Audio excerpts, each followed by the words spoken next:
is Fred Razak at CMTrading. Today is November 1st, 2018, and today is Thursday morning. So looking at the major economic events of the day, mostly contributed to the United Kingdom, starting out at 11:30, manufacturing PMI number coming out.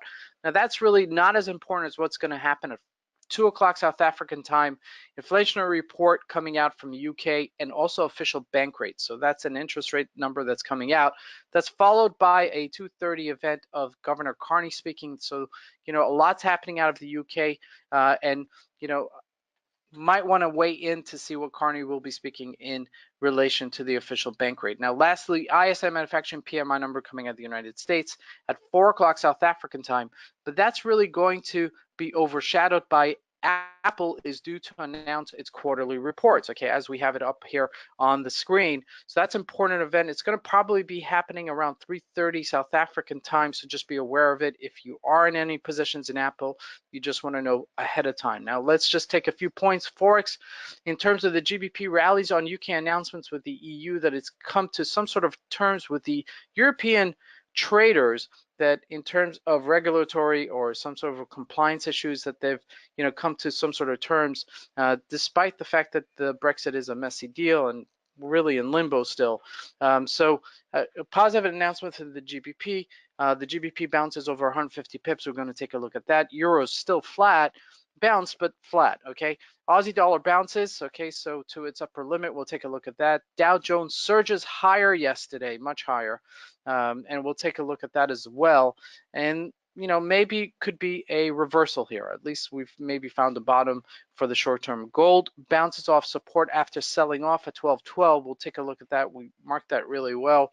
Oil trades lower, and like I mentioned earlier, Apple due to announce quarterly reports around 3:30 South African time. So really important event. So let's take a look at what we can anticipate for today. So we're taking a look at the Euro USD. As you can see, we've made what looks like for now a double bottom. We're trading at 13.45. So this may play catch up to the GBP USD. As you can see, we didn't bounce so much from our lows, about 20 pips, which is really very little compared to what's been going on with the GBP. Now this is the GBP on a daily. Let's look at a 4-hour chart. As you can see, we surged higher after this nice downwards trend, breaking above the 30-day moving average, and we're trading at 128.51, almost dipping below 127-ish level, okay, to 126 before this, this news event actually happened. So a little bit of a reversal here, but we have to see if it's sustainable. Okay, so with this announcement later today with the inflationary report and also the rate decision,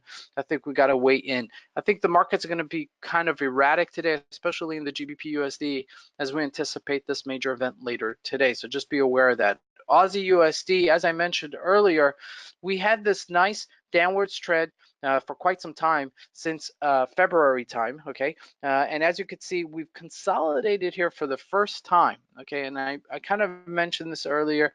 Does this look like a bottom? Okay, just maybe a little bit of a bottom for now, but bouncing off of it. Now we're at that point on the 30-day moving average and coming close to potentially the upper limit. Okay, so if there is going to be a trading channel that this is going to be consolidating between, so this might be between 71.70-ish level and 70.30-ish level. So that's something to consider as this trades later today. But really, for the Forex symbols, a little bit of erratic in light of GBP's number yesterday. So I would, play a little bit safer there and not be as aggressive. Looking at gold here. So this is what I mentioned earlier.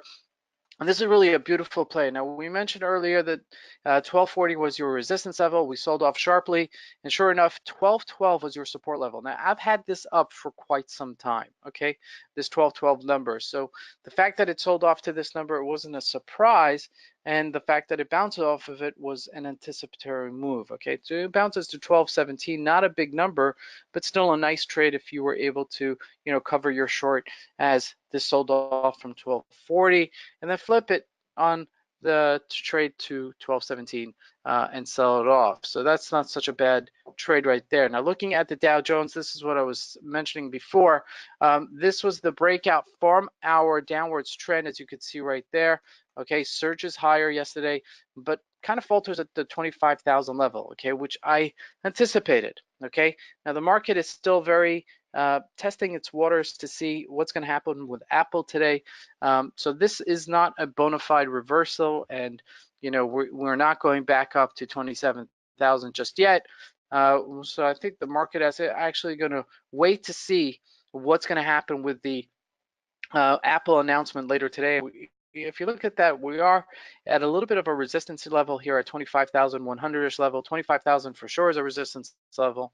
So, I'd like to wait and see, okay, to see what the markets react to this later today. Now, the DAX also faltered at a certain point yesterday to 11,486, which was pretty much close to the gap down from before, okay?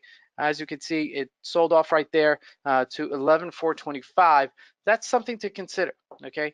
As this has also consolidated on the bottom side at 11,000 and on the top side 11,400-ish level, 486-ish level.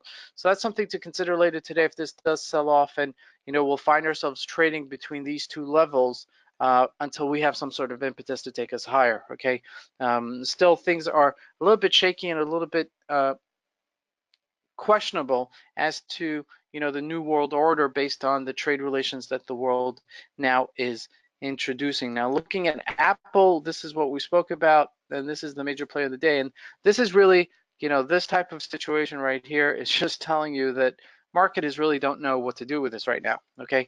Between 1224, 1222-ish level and 1208-ish level, that's something to really consider, all right? So with this today, I don't like to go into a number, but obviously, if the number is horrific, then I do expect the market to actually correct itself. However, if the market is, kind of puts us back in perspective that we're still expanding and nothing has really changed and business as usual, then we could actually see it, surge up higher to the 224-ish level and get closer to that. So just be aware of that, and, really, I would trade small, okay, because this thing could really take off if it wants to. Now, looking at Facebook as well, gapped up to 151, and this is what I'm talking about.